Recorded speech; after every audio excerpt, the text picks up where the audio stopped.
सच्चिदानंद परम ब्रह्म आद्यशक्ति जगदीश्वरी बलभद्र अनंताय परमात्मन् पुरुषोत्तम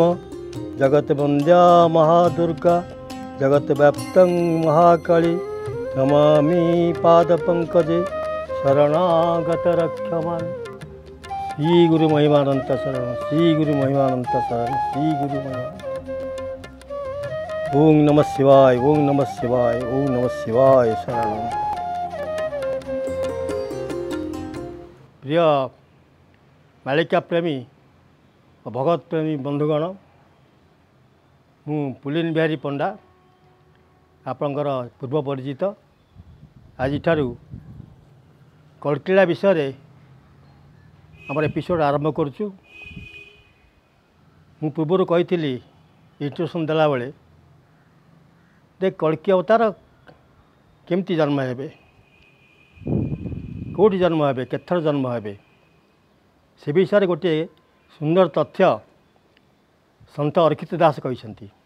तांकर महागुप्त पद्मकल्प आपन को ये होची से पुस्तक महागुप्त पद्मकल्प अर्खित दासंकर एथरे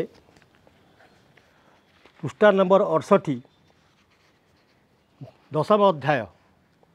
जे कहते कलिरे तीन जन्म होइबे जे प्रभु कहली बुझाई राम एतिकरे सबू से कहले कलिरे प्रभु तीन जन्म हेबे। अर्खित दास अच्युतंकर प्राय 150 वर्ष पर जन्म ग्रहण करते सेतु दुईटी अवतार आम जहाँ कौचे जे बुद्ध अवतार चैतन्य अवतार सरी जाइए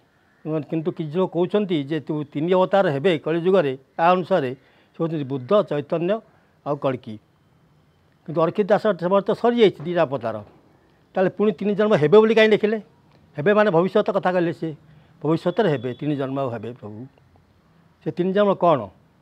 कौट से जन्म हेबे केमती कौन ता लीला हम ये कौट रे क्या सांगे रे कौन लीला करेंगे ये सब जिनस जाना निहाती आवश्यक आमर आ पूर्व प्रसंग को जावा पूर्वर मुझे गोटे कथा कह चाहे जे बर्तमान ओडिशार विभिन्न जगार विभिन्न कल्की अवतार अच्छा बोली घोषणा करा जाउची विभिन्न जगार जगन्नाथ अच्छा बोली घोषणा करा जाउची विभिन्न जगार बलभद्र जन्म होती बोली कह जाउची अनंत नाँ भी बहुत लोक बाहर जे आमे कल्की अवतार प्रकृत में किए कल्की अवतार एमान सब कौन आगे कौन विश्वास करिया ना करवानी जदि विश्वास करिया कहीं विश्वास करवा ये सब तथ्य दबा दरकार लोक जाना दरकार आपण मैंने सब जाना दरकार आपको एक्चुअली गुड़ रहस्यटा कौन ये कल्की अवतार मुझे आपन को सत्यबंध चैनल गोटे एपिसोड देती अंश अवतार उपर आम से पूर्ण पुंखानुपुंख भाव जावा से अध्याय को जावा से मुझे जे प्रभुंकर भक्त माने तांकर किसी कला नहीं अंश अवतार उपर शह शह संख्यार जन्म ग्रहण करेंगे कारण बर्तमान 4 जुगर भक्त मैंने जन्म ग्रहण कर सारी से मानव शरीर अच्छा से प्रभु कला देवे निजर 16 कलार किसी कला देवे जार जो कर्म करार अच्छी से अनुसार कला दिज्व एवं से सबू किए बलभद्र अंशअवतार होकर किए जगन्नाथ अंशअवतार होकर जन्म ग्रहण करेंगे विभिन्न स्थान जन्म ग्रहण करेंगे कहीं जन्म ग्रहण करेंगे कल्की लीला सारा पृथ्वी अनुष्ठित हम ओडिशा नुहे कि भारत में नुहे कि कौन सी पर्टिकुलर जगार नुहे सारा भारत पृथ्वी तले गोटे लीला हम ताकू कंट्रोल करने गाइड करने केमती किए रमान रे तेणु सब पृथ्वीर विभिन्न देश मानक यूरोप हो आफ्रिका हो एशिया हो ऑस्ट्रेलिया हो सब देश सब सब महादेश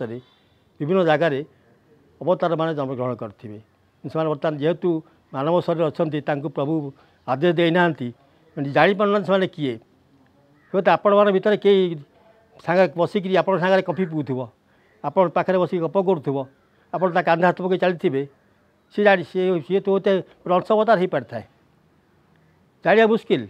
कारण जेपर्यंत प्रभु निजे आविर्भाव नहीं जेपर्यंत निजे कला देना एम जापर जे से किए प्रभु तांकु कहे जे आपण मैंने किए आपण कौन आसछंती कौ कर्म करने को आसछंती आपण को यही कला दिगला ये शक्ति प्रदान करागला तापर से जानवे से अनुसार कार्य करेंगे बट ये आपणकर पंचसखा मैंने लिखिं भीम भी लिखिं जे प्रभु निजे आविर्भाव नहला पर्यंत शेष अवतार कड़की अवतार हिसाब से आविर्भाव नहला पर्यंत भक्त मैंने निजक जापर निजक चिन्ह पारे निजक से कड़की अवतार हिसाब से घोषणा करें तो जो मैंने कर किए बुझार समय आसी जाइए बर्तमान आमर मु कार विरुद्ध कह जाऊनी कि कार प्रशंसा करने जाऊनी मुझे सत्य कथा तत्व कथा से आपण प्रकाश करने जाऊँगी तेणु जिते प्रभु निजे आविर्भाव हे तृतीय जन्म बर्तमान तृतीय जन्म आसार समय हो गला पाखे गला आउ 2-3 वर्ष भर प्रभु आविर्भाव हे सी समस्त को जनइबे समस्त जापर प्रभु आसिले ये बाइबल लिखाई कुरान लिखाई पंचसखा मैंने लिखिं भीम भी लिखिं जे प्रभु जो आसबे समग्र पृथ्वी आलोकपात करेंगे समस्त जापर जे प्रभु आसिले बोली क्या जड़िया दरकार पड़ोनी कारण एभलिया सब जिनस संगठित हम एभलिया सब घटना मान घट जहाद्वारा कि लोक मैंने जापर जे प्रभु आसीगले तार विभिन्न तत्व तथ्य दिखाई ताको आम जा जो क्रीड़ा प्रसंग को जीवा जो मुझे जनइबी बर्तमान आम देखा जे ताले कड़की अवतार प्रकृत में क्या पंचसखा मैंने तो आम प्रथम अच्युत पाखु जा अच्युत क्या कड़की अवतार हिसाब से मोर कड़कीड़ा पुस्तक आप देखते बहुत थर देखिए ये मुझे किसी अंश उद्धृत करने जाऊँगी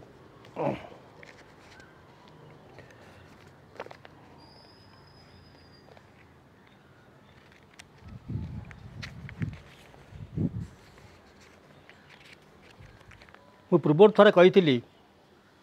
सत्यवन चाल माध्यम जो अच्युत जो 10 वर्ष बयस होता जो से गाँ मुंडर थी गोटे बरगछ मूल बसिक सन्ध्या तपस्या करती साधना करती दिने साधना कला बेले देखिले जड़े लोक मुंडर जटा अच्छी काछा पिंधि कोपुनी काछा कोपुनी पिंधि पाखे ठियाई आसिक देखिक आश्चर्य हो गले तो आपको देखिक जे ठियाई से कहले जे तू आसीचु जन्म मोर प्रचार करने मु जो अवतार सब नेबी